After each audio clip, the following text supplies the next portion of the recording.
Tangoloa ole atali le telefoni wapa o ilalo o ufiulo ala ya utango o fatele lo ona a ole ta amali wali alusao oka ese loli le ne ua mafetawi avea uile fale mai Taufale ona male oti Sia ufana uafetangisi Sio uto alualu imata uamalini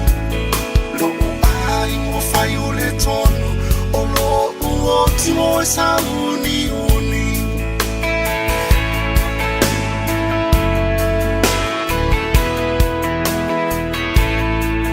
Uafai maine formai Ole atapele masini Ona uafayo si umi Otele oto etei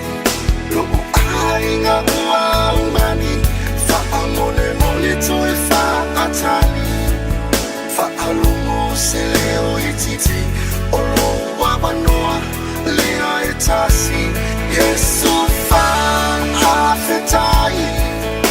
Ua elavea imani Ua etoe aumai Se abanua uteolai Yesu hafetai Ua elavea imani Ua etoe aumai Se abanua uteolai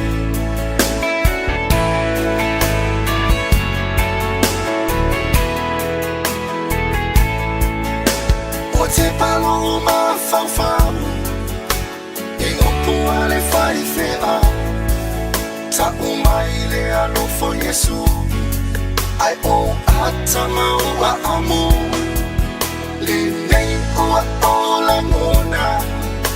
Le moni o mona lofa Ua popula I o mata Ua uto I nofo ai ilunga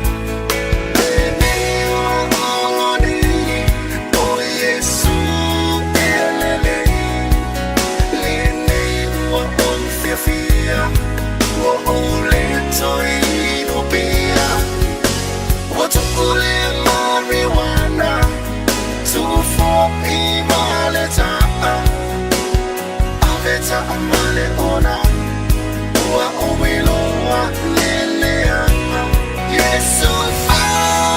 afetali wa elavia imani wa etoe aumai Se amanoa teona Yesu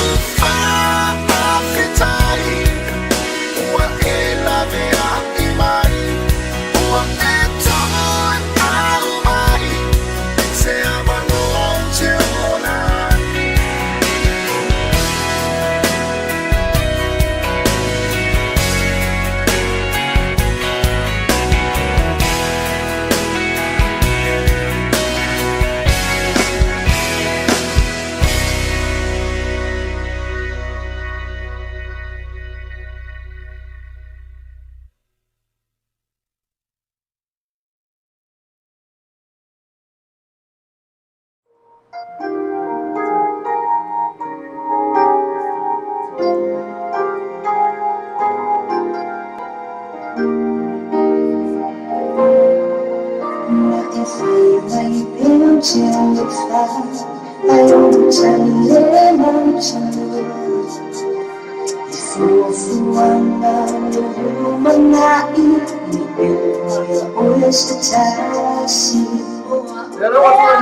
Tami wa to 10 minute o Natale o le tula valu ile afiafi le laso Tofi laso fitu le o le sana mua sumriva ele tai au ma ni afiafi mata mo fia yo vinga mal faftai le tu no nan tafsinga e tato amata mai lava ile po se o meni au a tu tai au uli afiafi lo to me fo ni afiafi ya tafsi yo mani o se tato no ile lofo le tua ai po fera me na ti mafuta mai ia te tonu ia ne aso ia de o tatou le tunu ke visiano te tonu fo ia e leva o tātou ma temi le pa masalo na wa fa alu fa lua i fa nga lotu nisi fo ainga i tonu o le atunu amisa tātou tunu o le tunu ke visiano masani fa nga lotu le fiafi i pena fo i tai au i pena fo mera uli ia o te manatula ia o le tātou fa nga lotu fa ia tala i tātou pokalame ia masalo na ua mo tofsia o mona ia ainga o mo tātou tunu ia mawhainga lotu ni tula le fiafi ia au temine ia au vi ingai fa fo i le tua ona na tausia ia o manuia o mo tātou tunu i le lofo le tua e a whai i se sio ngase ia po o ia ili whāno noanga fo ia pa i atu au lofo le tua le ngati fo i le iona i ainga na wa whea mlanga mlimu le oti mai se fa mafafanga tu le tua ia tu to o temine ia o neo Mr. Ramo fa peta mai ta i o mai na pali vai o le falata tu atu tātou tunu i se pa ia la vista i le fefne ia fatalo fatu mai malo se fo fui ava fatalo fa tātou tunu lo mai mo mai le nei tula le fiafi fatalo le au whainga alweno Tofi le atua a fio mai i o staulanga i ti a kono i a mafisosoani ka le se katoliko malola vale se fa maua manani mai nei tula le fiafi e ngata ile ia atono le mo fanga solo su enga ni so fa nau i le asa nei ono le mo fa vave lava ono o le tu wanga le tu wai ta longa le pasifika ia fa manu atu fa nau o le sini atu lava fo i o nei fo i vai aso i so e me sa o ina ni kwata le vai atu io lola fa le tonu le fa longo le pesi me anga io atu po fa fita ri ati oi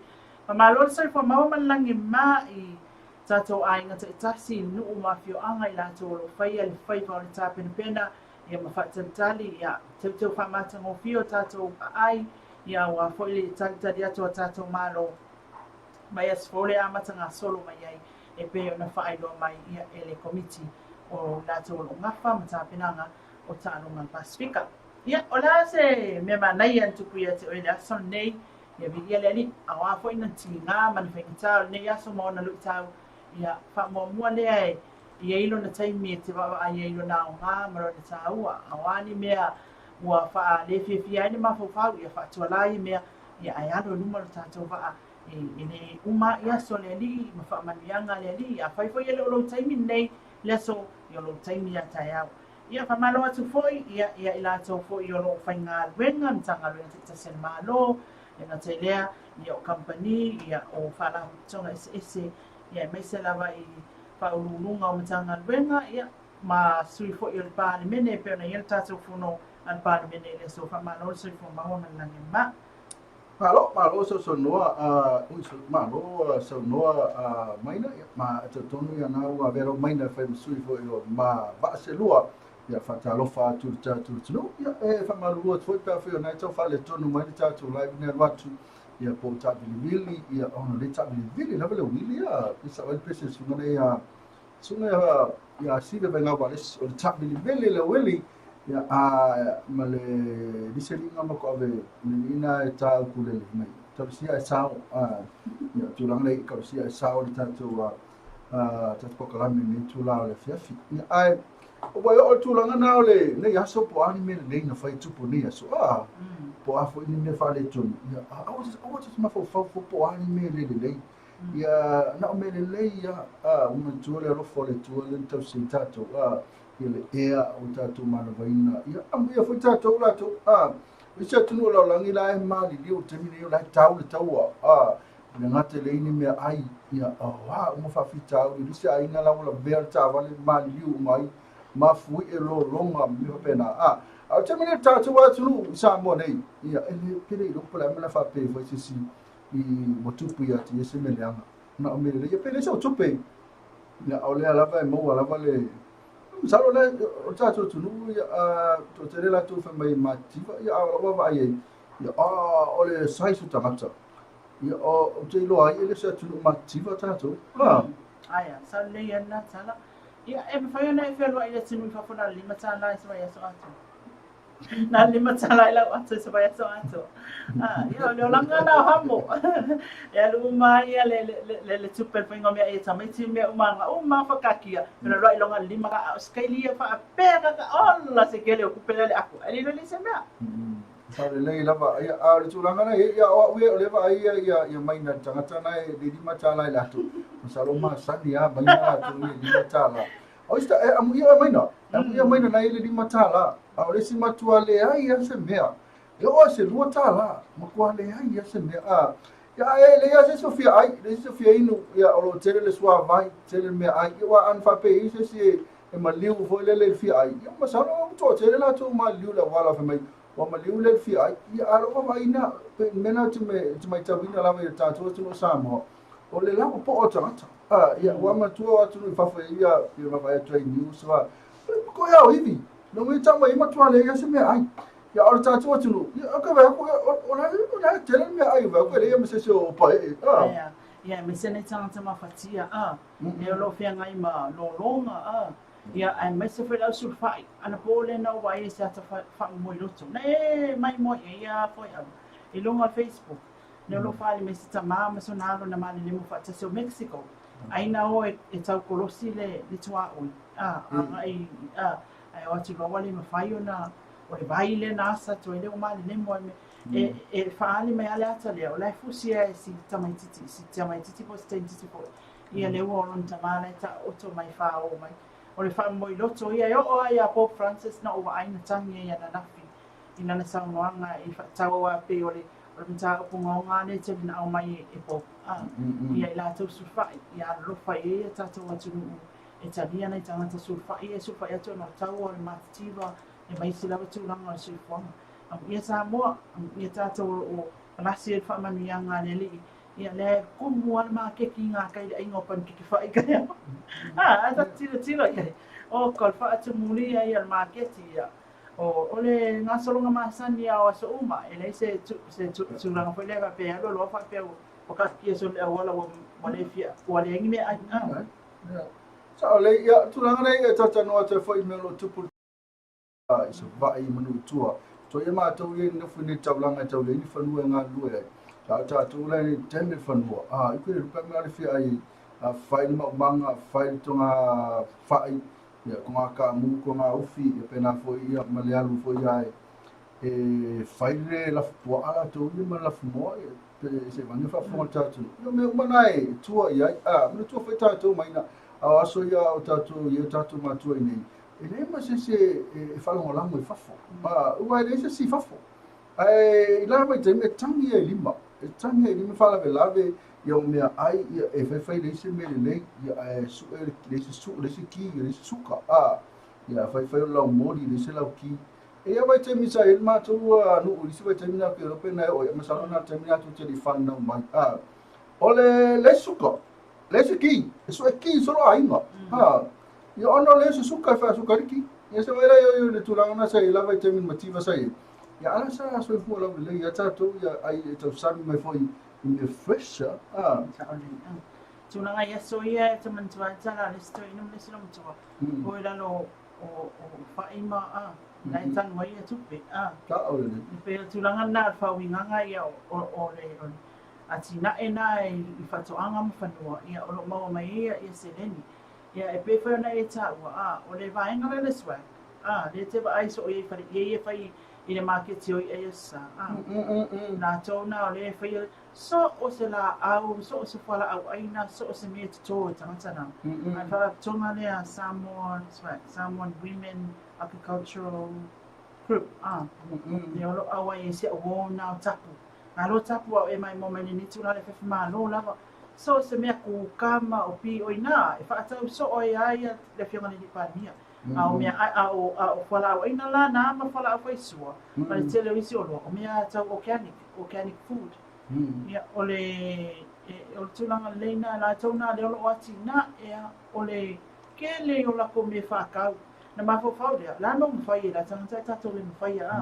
tulanga na e tau ai so se mea la to e o tsai ia o fua mai ia ele va ai le fia mane ma fanga e tia fo le loto ia o ma o kere kwa ma o kala ia ene ma fa ko anga langa ni ma tfenga menga tu fenga tatola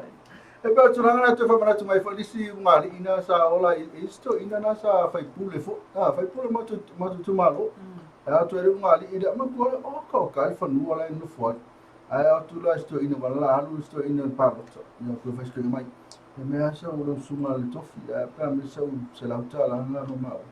ya kamo ya matua ta no fai pule ave o se la kala le o fa ku kele ku pe mo me le ele ya mo me ka va fal pa langi na te yo ta van ki oka ya ko yo lo ma tupe na sa ka ko fai pule ya i fa ta ta tu i o ai no la i na lu le ya ai to yo to fo ya eu fa si va so ko fo ma sunga tofi se ma si se la tala anga se fai ma fa la me malo so ole lo ngi la le ka malo ka la fe po mo fai atu stala mo ole na mo wai mai no ke o fa sa ma ro fa pe le kuai na me me mai ngi ka ka se ya ko ave foi se la kala ya te wo lo se ko fa so ko fa ko no mo ku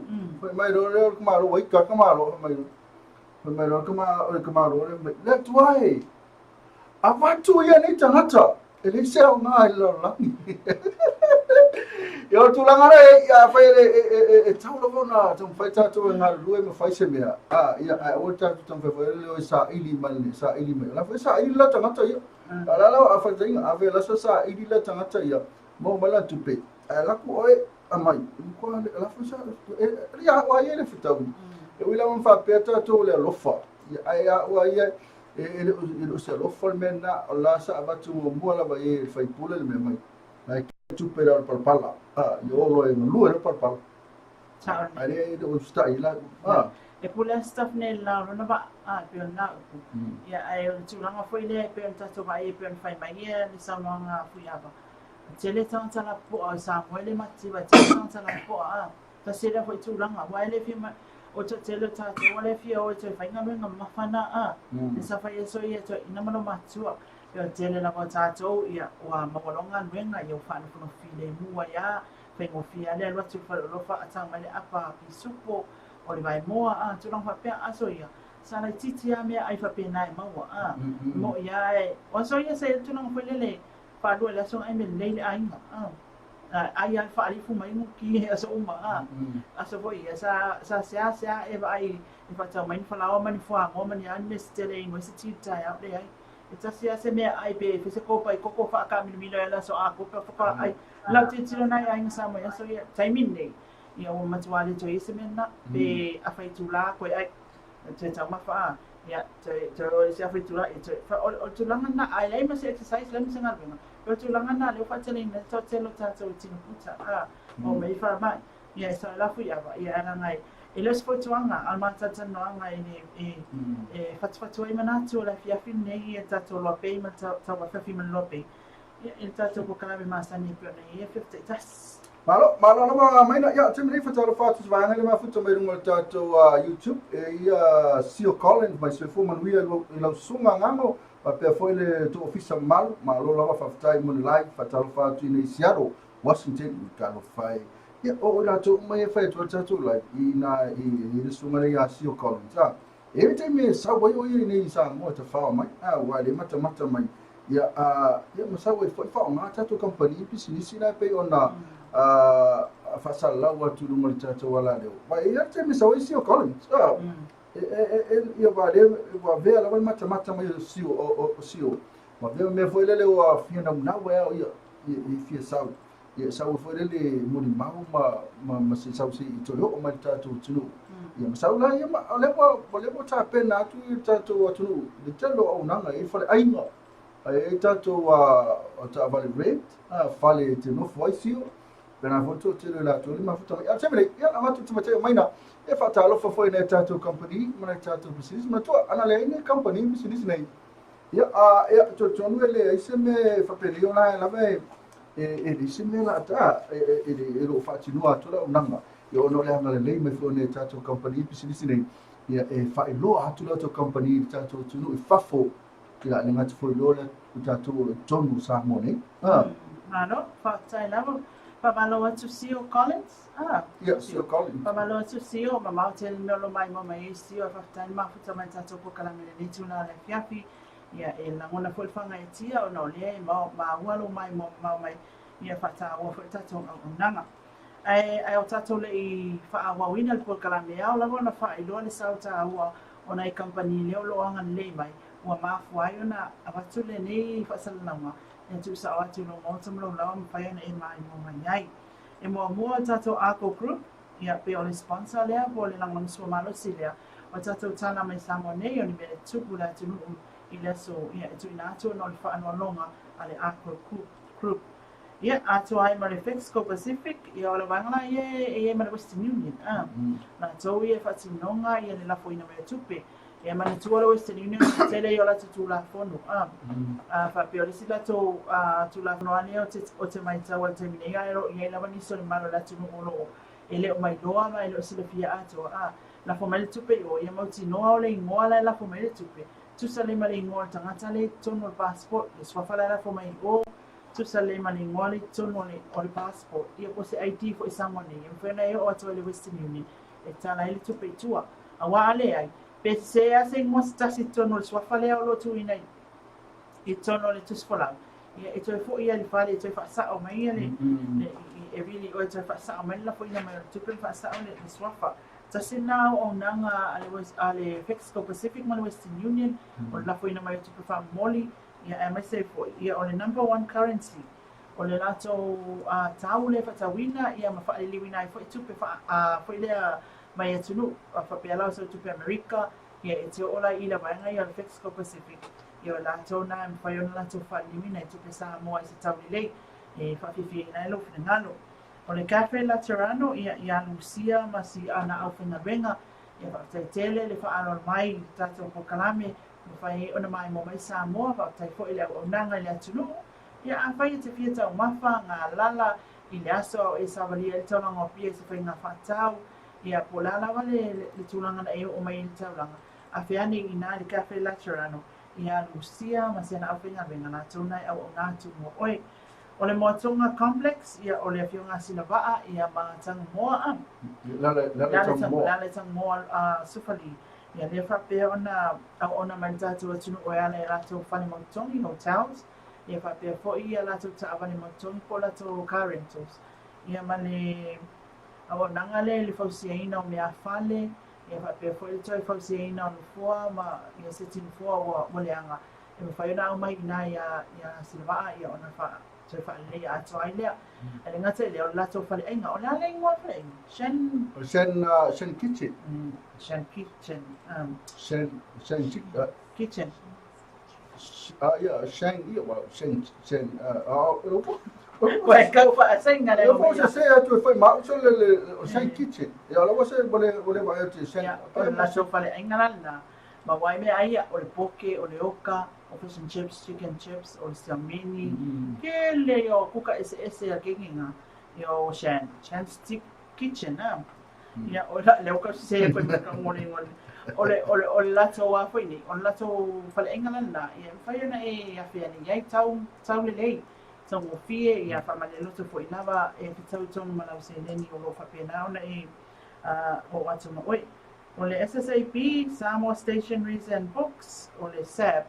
ia lea olo whapea o nā whatautai le whionga a Tofi lau piti le ngwai, ia malana au whenga renga lau whonga fia. Ia si tene o Asamoa. Matalo whātua Samoa nei tuna le whiawhi, ia. Tai au, ena e whātua ngā ngā Samoa. Samoa sa uniuni mai tai au, e whaita whangongo runga I, ia ai wha tai te le atu lang mai tata po kalame, o lo whapena o whaina mai mo mai Samoa, o le sēpolo mo whaina mawai le tele o loa ese.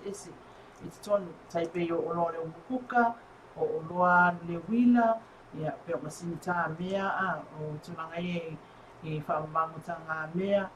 ia o moenga, o lufoa, o ka poti. So o se mea mo I sep.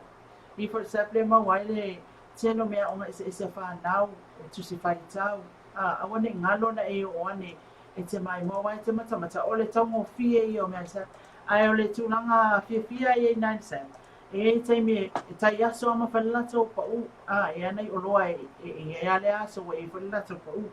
Ia me lana e au ngā aloa si for sep. Na ia mwhaiona ma ua foi niso pa ua o whaatino e teina o lo whaisa o whaatau. Ia ma tato tamalea o MS Rentals, ia alobao, ia ma le whautua e aflofa pe fo I al tonga nei a ti. ia o lo whapena o nā mafuta mai le nei tūla o le fiafi e maisan lata o nanga e tātou langa o sumalosi ia awa fo il tātou pukalami nei tu ina atu i munga o le upenga tawhailangi e peo nā ia fefte tasi ia awhai e te whiamana o mista awale o e malanga mai whafo e le o kaina mai sta awale na ta lata o tono le arrival i whaleolo i le malawa le whaleolo ia olo o iai le tu atu i o tasi ale potu e vai na nei tau atu ale potu mua so atu loma le MS Rental afe atu i egna ia di la fonga fia le lina o di ia mawhai fo i ona ok nei so ta awale ai o le tūlanga latu telefoni ma e-maili ni tau pena na inunga le tātou whakatoa le olo tu ina atu inunga pio na e mai mai au whakasolo le tātou pokalame. Malo lawa mai na ia anisi na tau company pisinisi na e man tua afe na e misi atu oi ena lo walua o tātou company umalawa na lo e latu Facebook page e peo na ia te whamanatu foi le tātou da wao venu le wao venu ina i tia pata o le ngale o te oe le tua the well venu ia mo la tau i fi fai po ipo la whanau i po le lava isi meo engagement i po le po ala me fai na e te mana o e suta le venu ma o le ngale o te oe o na vili te mai taina Manly a Nansen a phone i ran telefoni le o te vai atu i ran telefoni le te vidi ai o le fitu lima rua to lima fitu lima rua to lima ia ai ngata fai dole na to Skyville Skyville Villas Skyville Villas ia ma lato le well venue le well venue ia o le sunga ya Madeline ia o lo fatino ina mai tunanga o lato le well venue fatoa ele leva to tasi vai ponga lang fai tasi fai ponga le tan bona fai a le nga ia Pena le pe ana uta wana po e file mu no foanga le te mana ia le mawalunga tilo mai taulanga o pia i le viu tilo mai la le taulanga o pia awa pe yo i wala alunga to wala po pia tapata e kusa e a vai lima ia watu le trise ele mau ama taulanga a me mana ia o le mana yo le ea le ma lu le ea ia va pena foi malisia me te mana te le venu ia pe Facebook ponga ni si vole malanga mai fafo mai na pe fafo mai la tu na fi fa la tu ponga o le mana yo le ia male tatu sky view sky view villa is tu fatasi o sky view villa so la to fani mo tongi foi e fai ona no foi a fa pe o tama fai o mai se reunion na se ainga fai ana okay na e tongi mai na fa ton mai ia no foi la na ia fai lunga o sa ni ngole reunion kasi na me o fa na tu mana te lo te fa na tu lisina me o reunion reunion na ainga e me se ainga foi e la fo fu mai o mai time nei o le o la wa pu kwa amata na fa ton mai ia no fuanga no foi time reunions ia a fai fia tafata no mai sa mota sile no panga matango fia Skyview Villas ia e no foi ia na ha ile lunga e fati noi fo ia le pa mo po asam ninga o a foi por kalami le reunion ia o ka sama ngai o le well venue le na lu ne ia e fui aba pu e mai ia nata ia mo o e fe mai ma o pang po fia fai po e fai po o mai ma nai ia mo fai po ile le winga la u tala e fa ma wina e fo ile le ngani ia matitilo ia le mana ia o no fuanga o mfai ona fatasi ai se ngani ia pa pena foi pom oi asofana ia maso se samni ngala vai fi na se ai ngai fatanurina o se foi o la tala na fai se ngani o fia fai poi o e pisa se waiting for a lifetime pisa le se me vole pisa souvenir la fai la so fi o ia malavi ua mai taulanga e pia ia matulanga na fe mo fie falele ila friends mala ro vale no fo mai na ia ai le fanga no fo ia le tato amaliu mai matua o le talu nei ia nei na tato concept ina ile maliu mai le stona nei ia ina night hawk ina i funga mongo ia o le ngalo fe na tima futa mai na American Samoa pena fe fo te malanga te American Samoa te malanga ni malanga i fo o le ngalo tatu ko setina le la pesa i fatasi ma le tatu fa elina ale night hawk pa fi no le po ato taro fe to me leono se pa ele lua il va via am ia oi ele o le foi a foi e nisi fa me am ia ia ai o ia o ia te fia no fulo fale ma fai ana isi me ole malolo le ia ai ole la tam fai la te alu ia ona o tam fai ngala vai ia family ina fini ngalo ila te o mana o mai au ia o mana o na ole mo nga mele lunga ta oto al fe lunga ia ko mo pa no le mere ana te famu ia me ta o fio mo ina tani ni ya ona ina tani ni ole la a fio te fui ava America Samoa ia fa fia o to le weekend le nei ia a fai o ele maua se me finga le fa ese ilo vesi o vai aso ma telo ngal venga ma lo le va ma lo ia lui fola nga i le la lo ku ia fui ava ina ine I fonga ngongo la fele ngole fonga ngongo ina ta funa maliu mai ina maliu mai ia ete sa ai mai fi ai ia malo fe lo ai foi me fui ava wa mo ia le tvai mai le fionga a fui ava ia ete lo ore tana tonu le so fa ia vista ngango ia le la fa pian fa fi ai pole la stona ia o fele ngalo ia tatu se vai ngana le wise page and filter e la to ofisa ile fili market ile ia liki ia mo lato new and use no furniture ia se ina ele vera misia to ele pensa if for se fengo fivo fa mtala ila to ele tato le mena tu ele tato new and use furniture anda se o sele ile firma ke kile ia likile fa ka mo fruit mo fa ima ia na ema tu al tato tu no ole firma ke kia a liki o ina tu ania Back when tu no. Ya ole new and used ya o afani. Me fogo me tu. Na fa. O microwave o meu TV. Ya malero no oko kai klope po me lo mo tu yo. Ya na eva vai le masalo mo vai le me na ti suya. O ani pe ya vai te lo pe mo vai se vai pe mo se palaka. Pe mo vai se extension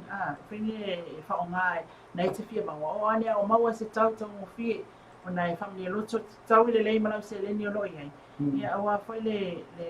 me o mana mi ai ngai tono ni lo tu fani yo ni sina ta business ani foi ava yo na ni sina ta business yo na business uma ia teran tu tusa mana business ia fai lo filinga ai pe o nei fale ainga fili tau mafai o ta vale te rentai o fale tal malo te no foi fai ela filinga po me ma tu le va tu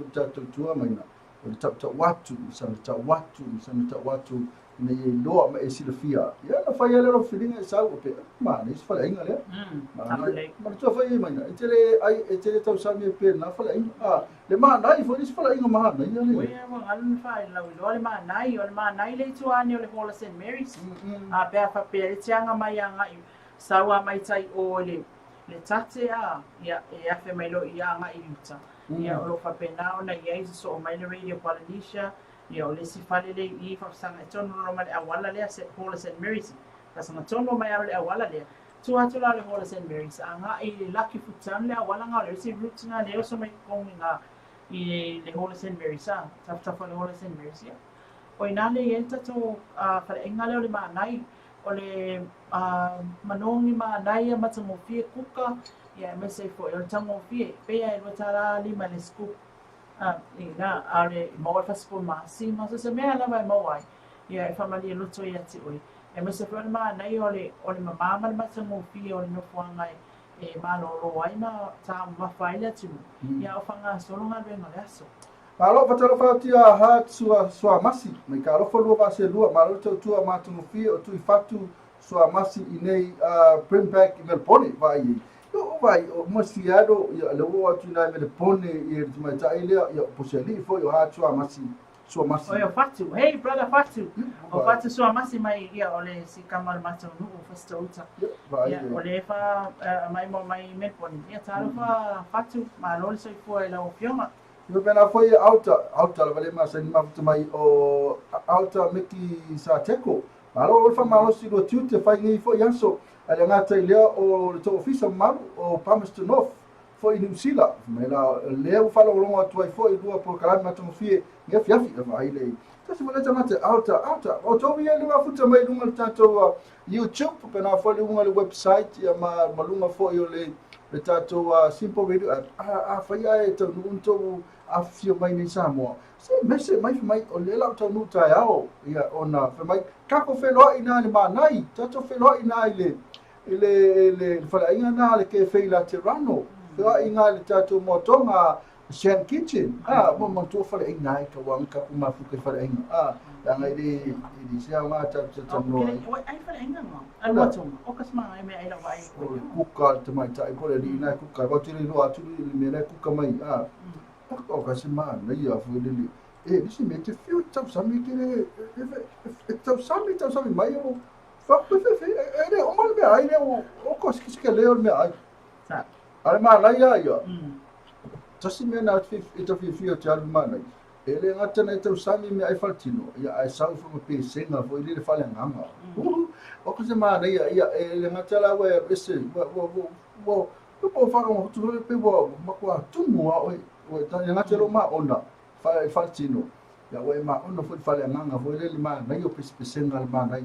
e sa ai pe se fa sal musa ni fa tau e fo se pia lango le na o mea na ma tau sami lava Tuma i ke fe la tuvanu e se matata ato Lucia. Yoi, tana Ka mai Lucia la tau i te mi umai e ta noa me ia.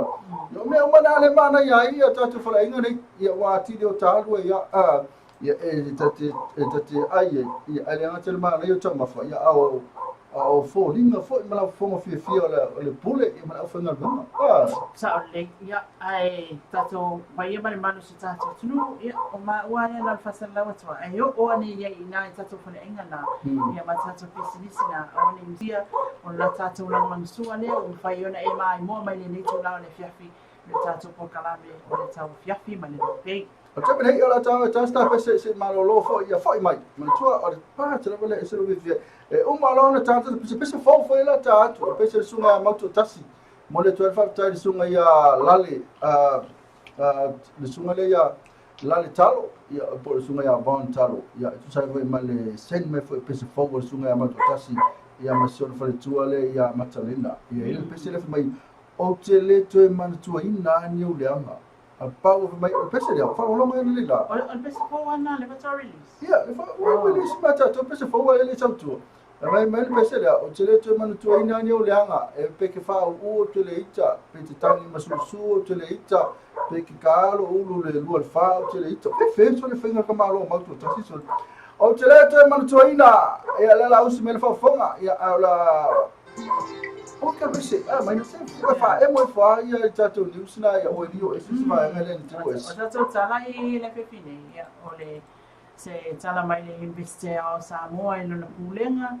ia e se foi ia o le fofanga al malo tala no i na ile fa kui tan malala ta yao ia o tato case foi le alu al taimine i va pista ia mla o le mani toa ma a ambulance sport ia sina reporti mai na ia mai se foi la ia o le pasi vai nani ne ngala be mai sa vai ia le wa matana ha ile fa msinga ila to na patata ia pas o tele to mo toa e pese fo ma sunga ia mantu tasi ia foi ia tumeta ia matalena mai o tele to mo to ina me leanga ne foi ia tau pero con tu luma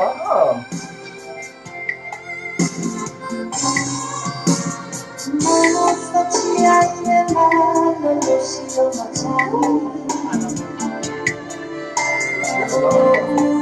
ya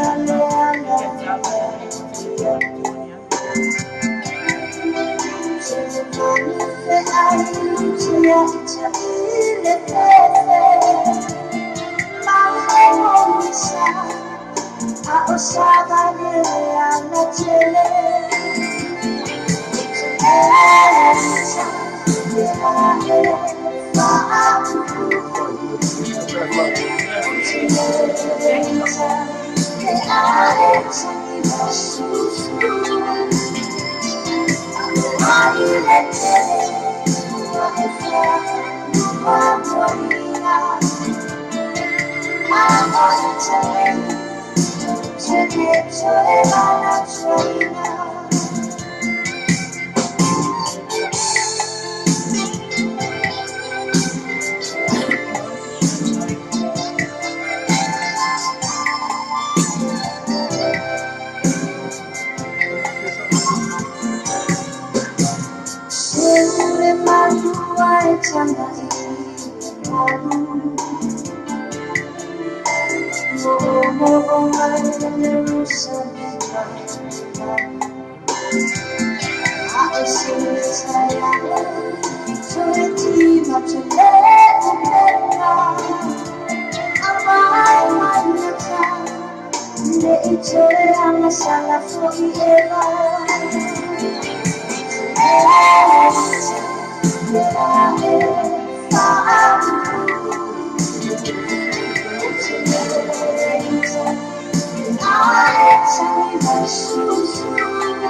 te whatala whātu le te whi mai tātou po kalami le nei tū la le whiawhi tātou tunuku mai mo mai sa monili ngata whi leo tātou pa anga ma sani pion mai mo mai atunu mau.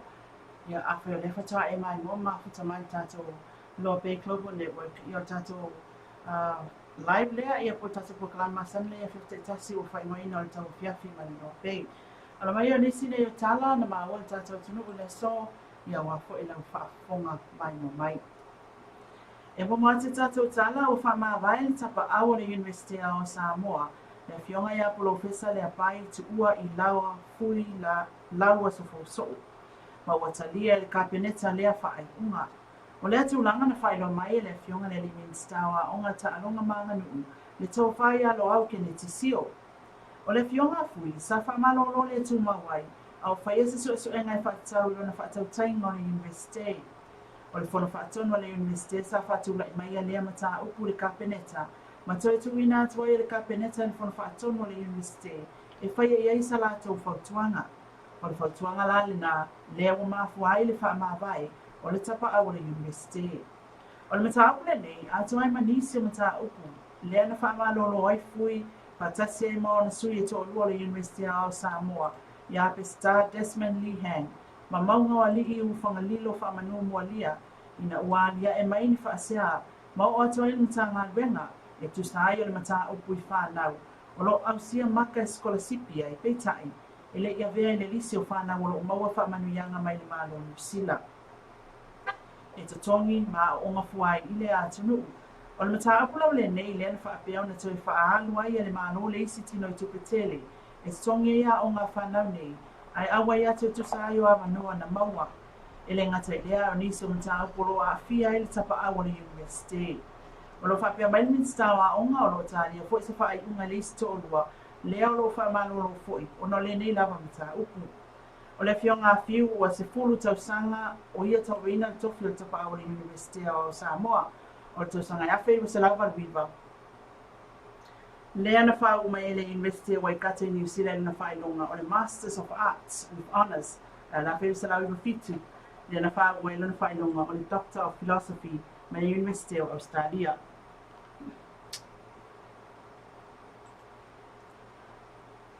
O atai au leo le atala lo I ai le whale pui pui tan malala.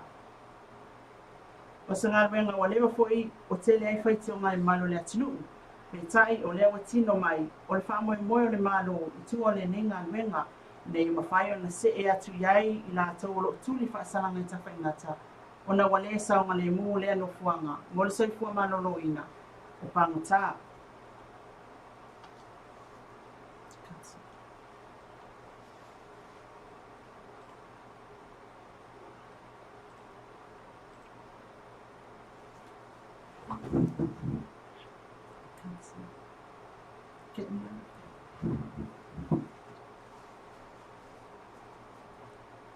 O se no fuanga wasi oina I le pāsi maa ato ai ma mea o whaapia I whaapea ai se whale wā ai mawalunga a walawa le tūlanga e le mawhai e se isi o na sola e se itua. O le se fulu le tae au a tae au lea o le a nga I tele manu e salaina lea nganu na tele. Ma isa tātou tala mai le office of mai le whaamasilonga o lo whaapea mai pesta e le o isi se fulu ni siaki na ia sainia. I le tusiaki al pisinisi o le local partners and associates. O le tali lea na ia tu ina ua tu I fesilia le ni lo ia o Aaron Perkins. O lo tu ai mo le tu ana o le mani to whaapea I apuru lan spolu. O lo mana tu ai pesta sa te toele tupe ina ua mai ai. O na whaatau le company o le Pure Pacifica pe a Maleonas Fuluafe na ia whaamalamlama foi e tu sai ma le tasi ma le valu miliona tāla le loan na maua peitai e iai le mea na tupu. Na manatu e tasi ma le 5 miliona tāla le tupe e te tau na tutongi atu I le tau fonga peitai. Na ia maua mulmuli ane ai ina ua whanga solo pele pisinisi e na le tasi le miliona whase la wafe tāla ma le valu 5 le tupe sa tutongi atu. O le mafuanga ua tusi apulu le company e iai le loli wale iloa, wale maua. Na toi tusi mai le company o le atoi pa ule tāwe tongi atu. Mai tusa ma le 5 afe tāla le tupente pa u mai, e le iai se loli na le iloa, e tusa ai o le tusi na tuna atu. Sa fesilingia fo I pestape o le tupe lea sa tuftuwhai na I whaatonu, e tai tolu afe. O no lo maua e whaamaunga lea e whapea, e whaata waile awa mani koko. Ai na whapea mai pesta, na tele I te ena, ona ele iloa po o whesa waita I tonu wafe tā la lea. Na tele iloa ina fo ia siaki, o no tu siaki a company. E whea lua I maa apulu lan spolu, na tue whesilingia fo ele tūlanga siaki. Tūlanga o siaki o lo mawailan saini, le tu sa mani tolu sifufa siaki. Sa tali pesta, na pau siaki na ia sainia, o siaki e tongi e pili, mai awatu la siaki nei ma pepa, ua mai a saunia, o lo iei pili, e peio pili o le vai maisi. Ai le tūlanga numero siaki, ele o I se tolu sifufan siaki na ia sainia, mai le atoa fo isa se fulu. Ona, na iei le taimina o atua siaki e saini, na o le siaki, ele I whaatumuina, ma sa fesini mai lo iei malana tala, ele saini se siaki ele o iloa po le ale me fai ai na tāua e pesta o ina lea na le toi o atu iloa e watu ni siaki na te saini a ai o whea i lava a pulu ma le tusi siaki na o fasini le ali ilo ia i le taavale al company ma fasini ngi ai pesta pe na te mana tuana a watu al company le taavale na te whaaongaina o le loli o le taina lea sa whaaongaina e a pulu taavale o le Nissan ai o Danny o le Pajero sa tali pesta e moni ina o ia talo sanga mo sta avale loli po se taina e whaonga mo rona whaana lawe e la waipu sa apa petai na toi fasili le ali ilo ia ia Perkins pe moni na ia whaatawina se loli le whalitua le Minsta tali pesta ina ua uma na whaatau le Pio Pasifika ni tā sanga mai le ali Minsta o la auli lea pe a ulu whaitatoa se tasio nei tu malo leo e tele le nonu e maua mai ai ele leina o le atu lava o taavale mao mai le nonu ai o ngā luenga lea le ulu whaitatoa e o whaila le awa ina o le nonu e o whaila le awa ina o le nonu sa tau no ina fo i pefa pe feo na o mai nuu mafio anga na maali lie whaatonu e ave le isi ulu whaitatoa le tu malo o whanguina le unga e tele fo le nonu e mau mai ai ma whai ai lo le tonu e ave taina ne ulu whaitatoa la tau te au ina i le nonu o le taavale na ave i le taula i le toa lua al Minsta na tele i whaatawina sa maali lie whaatonu al company ina ia li liu le ownership o le taavale i le ulu whaitatoa ala vea pe tupu mai ese mea e tani lava le ulu whaitatoa ai a mai ale kon karate o le ini nonu e toi au ina e toi au mai lava taavale al company o le ala lea na ave le taavale le toa lua al Minsta leanga o ia le isi ulu whaitatoa ai na tele i whaatawina tatou tala muli o le vai so nei len tula i fa mslonga le ni ave pasi le na la ve ai le pasi mo tele sala fai ma manu ai le sidi e no skul o pasese o le molianga le ata wal fatamala o ma fo ai le manua o lo moli ai le ali o le tele o pasese na manu ai le fala la fa na wa onga o lo fa pe mai le o le sawa tele o le tavale le ma fo anga le tupu ai le fala la ato ai ma le over tele o le pasese o solia ai fo i le tu la fondo o le pasese fa tu la ngaina o se mata apu na faa ali ai fo il faa ngau le mali o le ali pani mia ma ia faa pe ai e tau fo yo na ia faya ni faa sa e tau fo yo na faya ni faa salanga solo a toa ili fai pui pui o ave ta vale po o ave pasi o lo tupu e faa lam lave ma mani ni wai tangata o tātou tala i o le so tu nātu mo la mai mo faa fonga mai tātou atunu o lo faa pe nāna mai mo mai tātou po kalamele nei o le LOABAY ma TAUAFIAFI ma le LOABAY o lea ua anga mai foi ia la tato niu sa nga i niso molianga e pe on fa la na tupu talo ni fa malo no tona le fa le tono tato news wa makankau le no ke fa news le computer ia ai o tato tala na le so la te motion fa popo am salon vai so fo awa le la le tato po kala me tai o tato po kala me masani ma le pa mia ai o le a mai le fiona fu ia veli antala no a ili la ia le ia il tulanga fo io o le tala le so ia me na tupu ia la fo se atoanga ia ile semana to tato atunu fo ia tulanga o tupu tato atunu ni vai ta ai le tato watu e fa fitaia ia tato pisinisi ona langlong sua me se vale le ako group le lo langlong sua tato tala mai atunu ma e avatu atunu ma ia ile fia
ako moto makaniki vaitale whaafsanga i malenofo anga tuai o le iasaki se au nanga whaabitoa sili ona le leimo lo sa le ua na o le se lau valu se furufata la siaki ei ta vale la iti e o Evans Mahilax e mawhai ona mātou sui ina le whaamama suau atoa o le afi siaki uma taofi o luma matua whaapea lola mapau o lau ta vale siaki uma fo i tō tonga mawaenga atoa i lalo lo sa ona mātou whaai lo atu leo vaenga lo mana o mia lo sa mo lo nofo sila fia e iai fo i la mātou au nanga whaapitoa mo pamu kiso pamu penisini ma injectors a fio mai nei loa pe vala au mai leono o tasi iwa whahono po le fitu tasi fitu wono wha le ako moto mechanic e vaite Yo tan celoso por todo lo que Dios me dio a las mujeres de ellos mira como yo le doy la pongo así, le camino así yo le bajo así, me la como así así ahora dale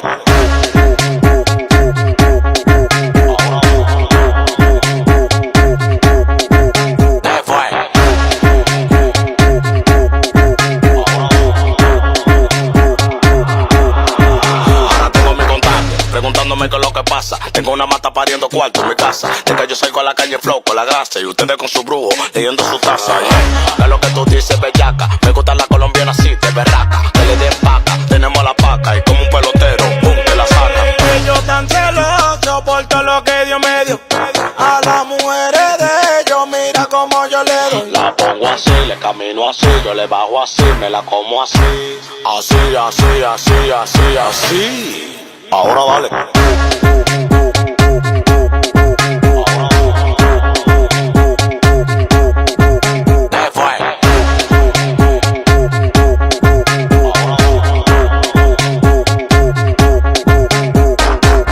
Los celos lo van a matar, porque ustedes no.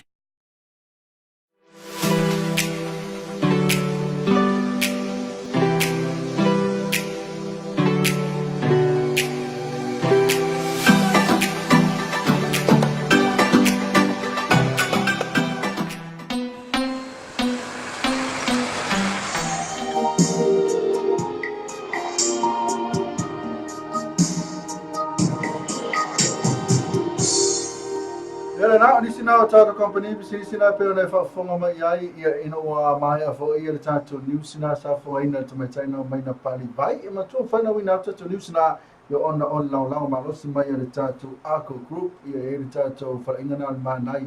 ina so lalo pa na fo le tata fa le insinia ia na ina I vai tele a wone ne no fa na misi to le tata fa le insinia na ina vai tele ia ele me tonu la na to el pick pair ia arbatu la titi ia Utah ya anga vale rola ia le I malai ke le anga ia e mo wala ina le tato le fa misi te o le tato ako group ia na te mo ina yo la tu na le wa lango ina ma rosi tato news e pe ona fa fonga mai na sa fonga ina tu te meta ia mai na pari vai ya ne te tato news na pe ona ia yo fa ma vai le ia na sa fa tu su anga foi le pule foi o le NUS ia po le sumana le vice chancellor ia na la wa Misalo na ua matu so ia ele tu le yes ya sauna ia le wa malia so ina fa ma vai mai tu sai o foi tuanga council oh na so ia le vai ele tu le yes na ku wa ia e fa mai no man so fa nta pu nei pe nta wa ia sa te le foi tuanga ma tua ina wa ia e foi le tuanga le wa ele o mai lopo le ale tunanga na la yona tuai na avele li simun muli le nei fa na wi le avea ai ole tunanga na ia tu sauli ole la wa ye male fa baba inga le al tapa awole university le professor ia le pai tu ua I lawa fui na wa sofoso ia ole na ma wa le so na wa malo le parliament le so le sa interview wa ye le newsline ia to fa lo au kini tisi o min stale wa uma ia sa to follow up la to pokala me no nei le fiafi na to so ta ia tu ia ta di lava le no nei to fa mauti no mai pe o le ua malolo ona o fa ma vai la vai lona lo tumani ia te ua fa matala mai lo ia o le tulanga foina le ia sa ave ele fa tuanga le fon fa ton mo le university o le na tu ia cabinet le ave no le fon fa ton tu te so ina mo fai es fai ona tu ina tu le cabinet Ia le la na tu ina mai le kapineta fa ma vai ano ia I o le fiunga a fi a fui ia o se tūlanga foi le o le foi tamali o le tunu ma wa foi na tamai ma wa ela tamai o sta ina fui doctor ia le longa Masters of Art with Honors i le afe iwa salau afe viva ia mawalo na Doctor of Philosophy i le University of Australia i le afe iwa salau I fitu ia o te manatua ia sta ina lea le fionga ia alawa sa foso o ia le lewa na fatuina le por kalame foi le wa foi na unga ia famasino o famasino mo fanuma swafa so abatu na fausia lona taimi fausia I le University of Samoa le por kalame le na ia mafai ona mawani tu se pasi o famasino o fanuma swafa anga ia a faila le so tu spasi ia pa o le course na nala na fatu mo famasino e te o atu le taimi a mata le aoma ia wale mafai ona tongi mai wale mawale le fundle na tu le lana lai ona fasalau loa fala wetele le university ia manga ilo itanga ristanga e tele ia o le ta ua fo ia pete yani e foi ele na le paua ile o le tunanga wale ona fama vai le fionga a fui ia olo ia foi isi tunanga le tatia mana tunanga ia wa malia lona lo tumani ia fa se fama vai mai le university o Samoa le sanga mo ia o se tapa au le university o Samoa le papa I ngala Maro ia na le tunanga no ia no fa ma vai ia masaro la te foi na no la wa vai foi le tatu sino I po ila Tofi wa tosina position fo po se post ese male tele fo I tono tatu sino ai male te tunanga sa fatuina fo le fionga ile ile pule fo ile NUS ia ore tulanga le tona o fa masino wa matu telefone masino le mas se fa no mas fa ia mai ia foi le ni anga va foi le pesa o mas me pola ia ano le foi to fa matai ia me le tulanga pena ia ai mana le to ia o ese fa masino ia tato le Supreme Court ia pe mololo ia so to lo fa masino pe lo fa lo pe no ia lo fa lo na famasino fa no mas fa ia o tulanga na wai o le tusi o le certificate customary adjudication o tusa o le ifaya pepa tau tula fono ia atuai male pepa tau pupulenga ia male tasi le pepa o le ngangana male nganu e sa o le lava lau sa nanga fia wenidi o le tulanga na sa Tofi tato famasino o le fanua maswafa ia o le angava mai pulenga whamatai I whiwhiri mai ai I lātou mai whamasino I o lewa tilo I malo I le tele mata upo I whātou ai atu I a mai tele wa avea I mea sina I si a inga a ona le o le whai unga male tulanga whapena le nā lai ona whatu waloa ia le tulanga le o le whautuanga mai le komisi suʻe sa whatanuina le sa suʻeina na ta upo le tau an whamasino ma whanuma swafa le nā lai ona whausia mai I lona ta upo le taimi nei la wai nei whamasino na o ngan matou wa on patas nai assessor o whaatonu o le whamasino o whanuma swafa ia la fwoi apalai anga I awanua I whamasino ia whasanau nei ia tulanga matangofia I fwoi tutuunga fast lima tausanga I lunga whatoa mawhai ona apalai o se whamasino pe I lawalau tusi ia o mea nai tutuunga nai tu ina mai tanga ringa whamasinonga. O se mtaapu tawa tele fo I whaaloto ina le tō whahaman whautanga nei tamā sa awai fo. Ai mese I orota I loa toi si o tamai tangata ia le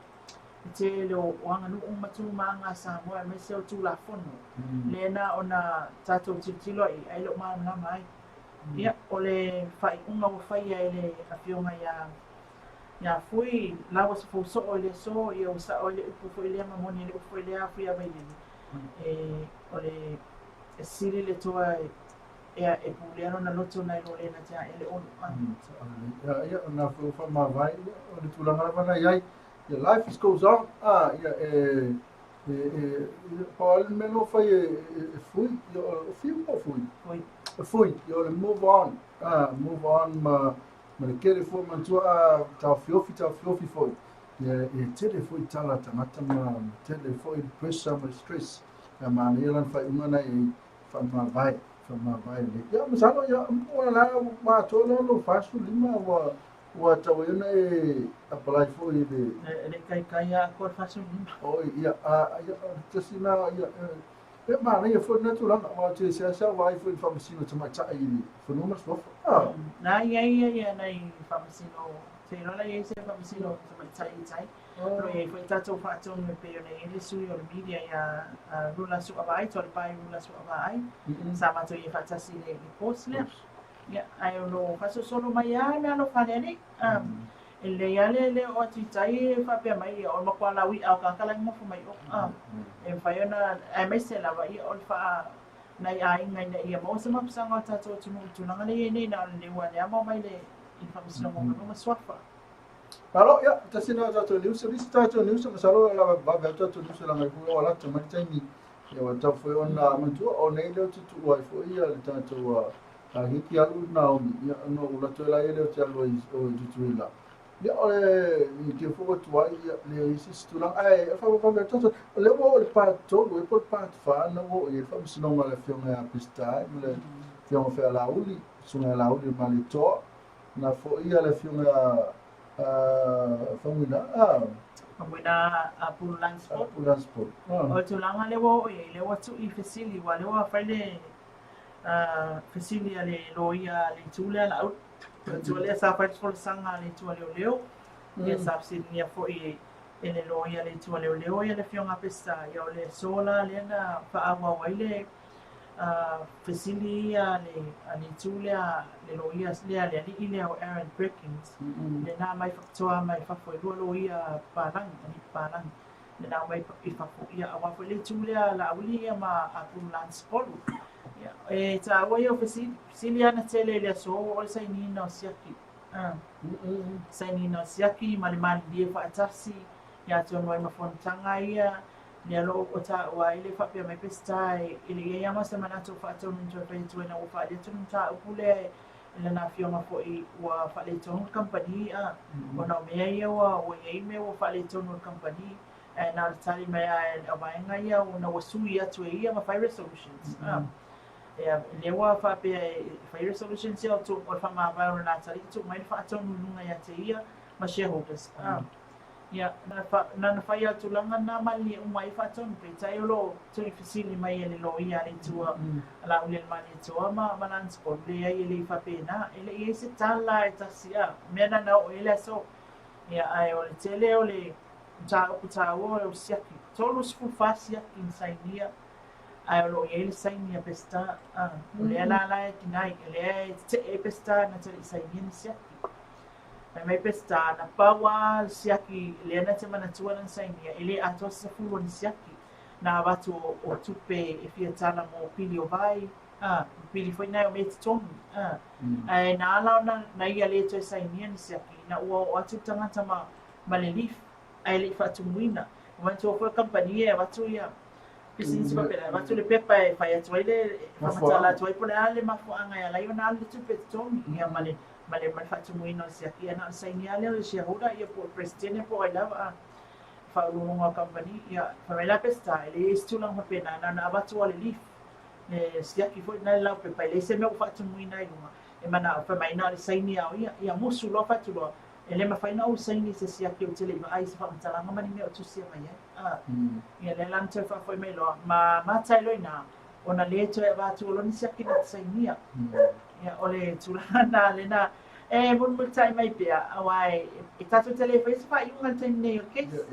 si no mi case e ono vai solo fa tulanga mai ta pule lunga fa masnonga ya nga la tulo mai pia awai le fa peta tu fa sa o ina le fiona pista po ai lava tatu tilo so nga fa masnonga na mai tu no fa ai sa tosu fast aqui na ia online sai uma lá vai prestar aqui na tosu fa ana fai mai ele não se fusse aqui na sai ia ele não lá por lá tu não na ia processi foi o fossil sai na prestar ia pole na la sa sa ni apista ia mo ia le mantua ia mantua foi mo le ngana le ia lu mo fa masino ngai taimini le tau fa se yo le fai yo fa mau nga fa ngai no fa mo se yo mo le ngana la to la wina tu ataya yo mo le ngana atoa o le sofua mo le ngana atoa fa masino ngai no fa pe na fa nga solo ai o le taua ia ni ne fai ma o nga foi pe atato mo muta ia le foi il meu pisinisi ma nai ai o pisinisi o ka se te leo tupe na maua i pisinisi o suol non we ava tu fako le ana fa tau tai e la mainga le ia pita ia ni ia wa ia foi nei fa fita lai ti le wo o fa msonga alo ia nisi na tato nisi nisi na ia o le tato ai pasi na la tu longo ile pasi o le na tu la e tani ona molianga le so fa tu na mai le so na fa msonga ya ma ia na nisi na mantua na li malimsis na la tu na manua misalo ia o la ya le na fai mai le manatu o le fionga le pandemia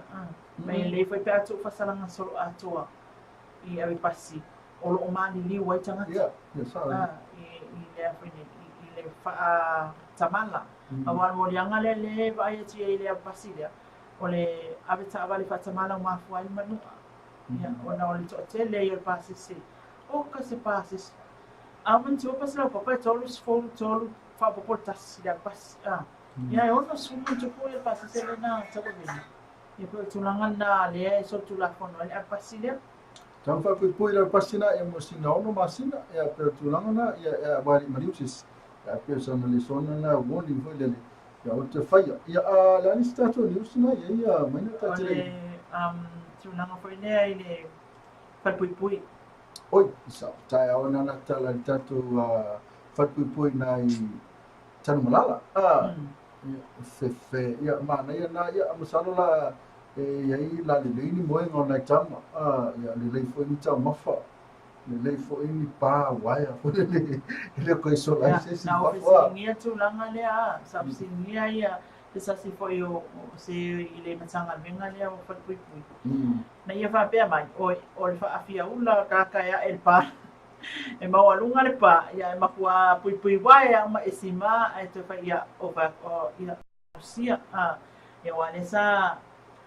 I ta fa ngata pe o se e tu o ya ma ta ule tu le ia le fa pui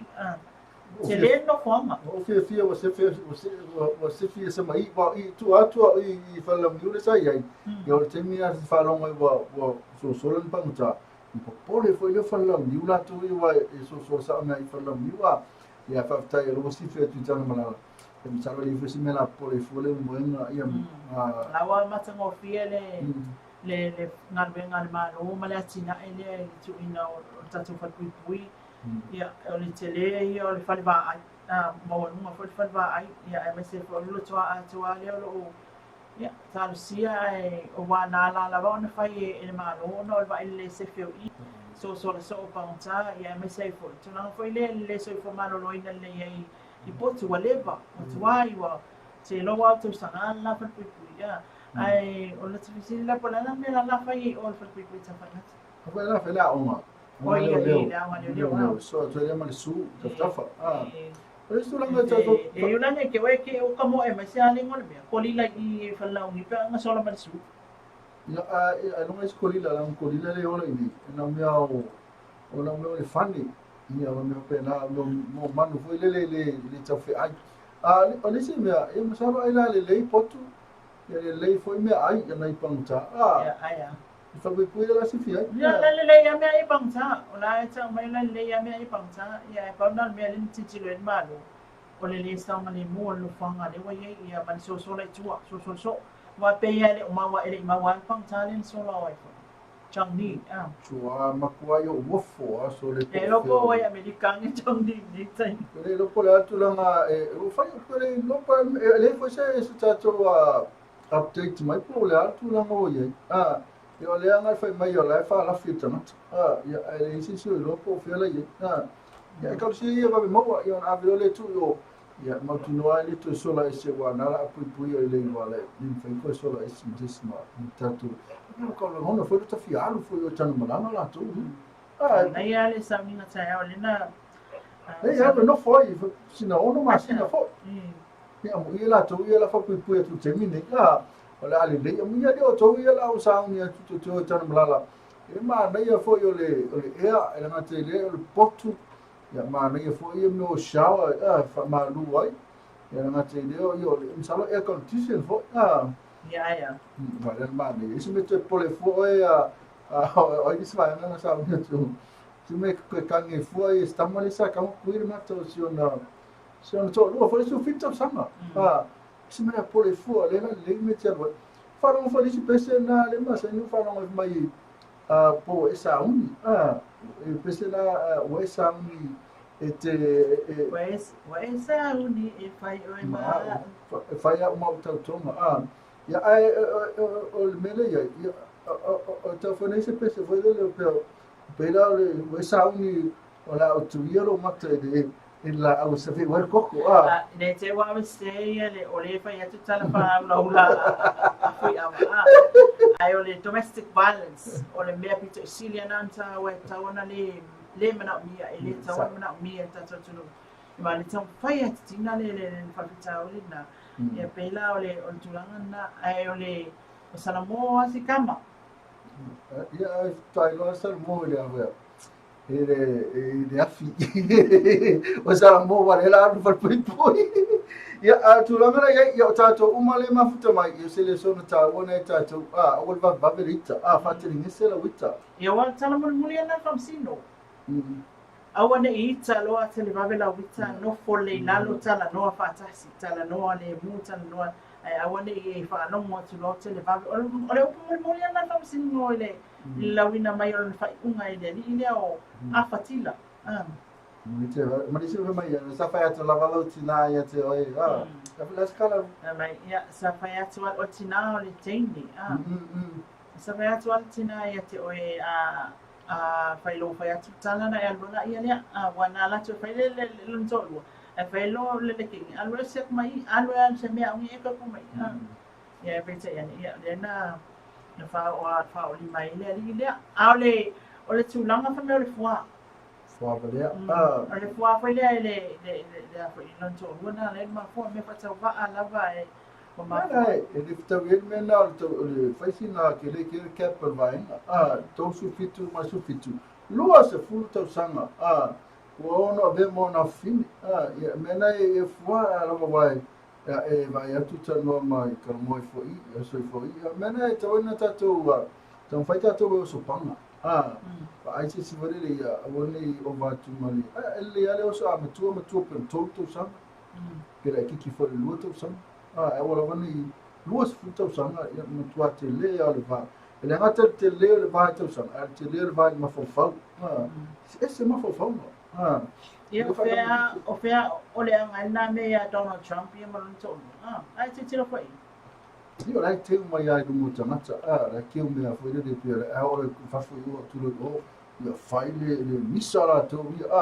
ala ke o me sa vale la to ga go ke mingi ni fui ama pa ko inga makua fa me fa pilionga la ke o ko la la ke vai kai mingi hoi fe so ia masalo la ta po kamena ia masalo mafuta mai ma vita ila dio Hi Mari. Yeah, Mari manu ia mol mano sia joy ia tatu fero ele mes fo Ta poi me lo malanga la ya. Poi mai ia usau mo sau plase me mo mai is fu sene i pe lus fu sene ia mo pa una me so mo kai lus fu sene fa o ba tu sau fu lima sene ia tamai la tatu tuma ia mai na ia tuma mai fo tatu po klame ia ai tatu le fero e vai fo pe a lo fo le tua ia te wa ia so ta au le toe ma futa to ai mai na ia ma tatu po klame ma pa mi le so ta le fiafi ia ai la so fu al verso le la tatu ma futa to fo i tatu breakfast pe na fo ma o le tatu ta manino ta manuia ia ma tatu fa fiafi o ta fiafi ia ma le LOABAY ia tamai ia umalo fa ma va tu mai ma ko le kalista te pese fo lo vale sunga le ama to tas me to chama tare na fa mai o aso uma e mo ai se fe so de ko fai Ia Ole tato po kalamil na si me ya vai fisa no. Ladies me ya Paul me ya la for it's experience really look forward to, very exciting. Yeah, ina va area tatu na omi dua e pe na mitobu. Yeah, na la e alo ole la sui ba. O ya ni tse mita sa sanga sui e ba. Yeah, I se me foi ficou wale se va fa pe me valu tu lo. Yeah, I could see ye pe va area se va. Wa tasiri tu la me se va I. Pe ya li se me pe la ki mo taxi. Va area ye se ya la tu foi me sal to tele tatu really experiencing alela wale fa tai. Yeah, me fa fin foi le. Se o yai.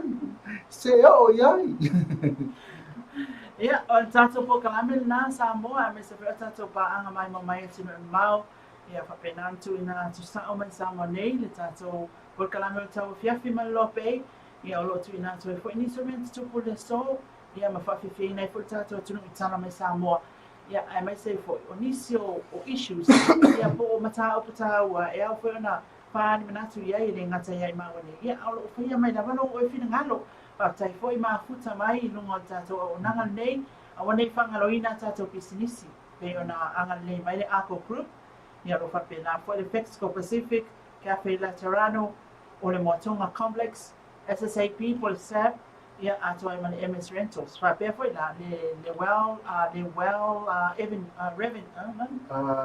venue well venue yeah it's a pata it's a meta Madeline ya mana na ufinga venga yeah ale ngata ile oni si tato fa business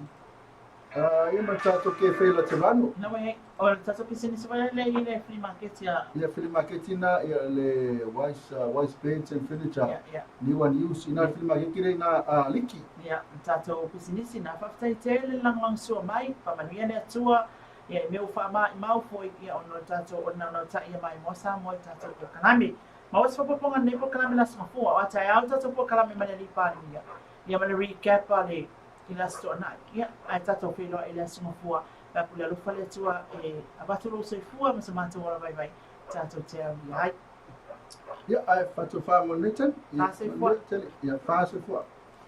Ja, ole pesele ala taina tu mola tu ma futu mai mo tato website. Pesele pes forward suma ya ma tutasi ya ese tato pesena la tu mo tato YouTube. Pesena pesena la tu mo YouTube ya pese ya wa for kom sitile fa la stona ya tato felo ina ifuma momo le mali mai na hok. Oi mai leiva se pa ele tu la lua.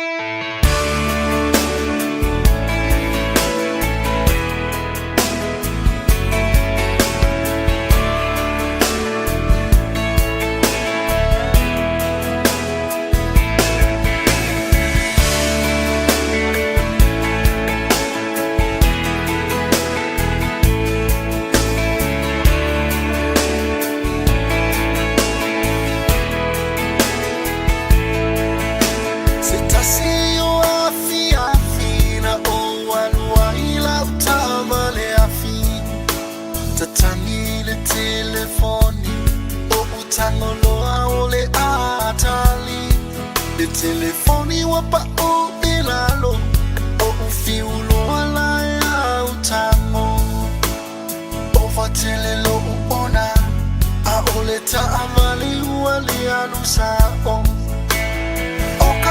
ka eseloli lene uwa mafetawi avea uile fale mai tau faule ona male hoti Sia ufana ua fetangisi Sio uto aluolu imata ua malingi Lo uai mo fai ule tonu Olo uoti mo esa uni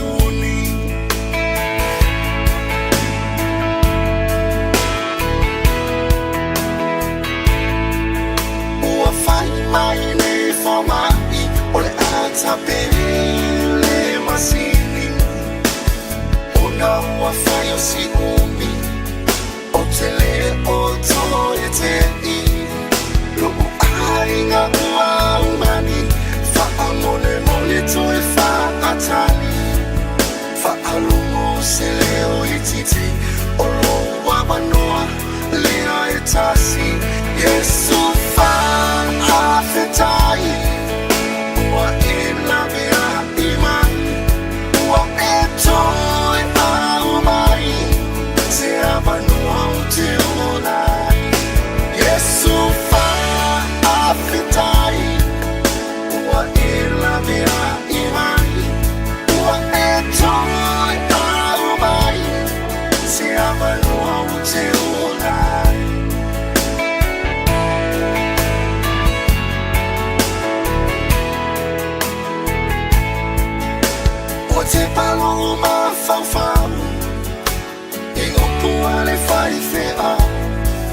ta umaile alofo Yesu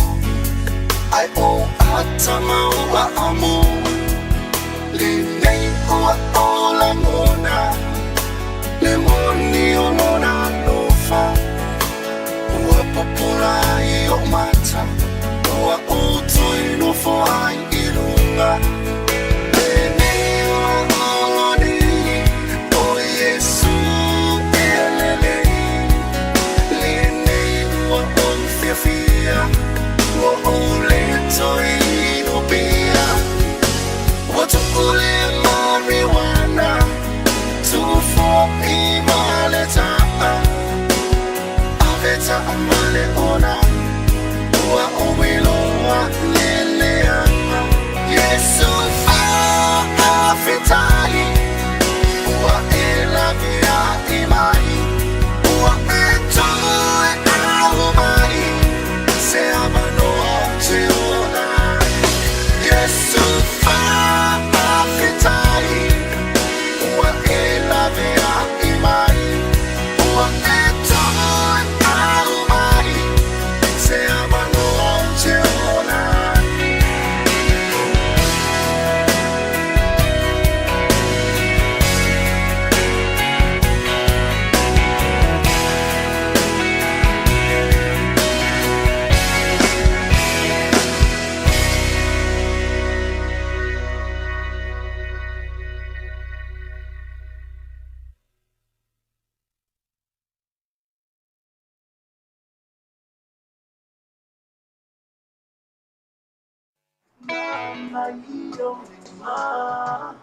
Esse suia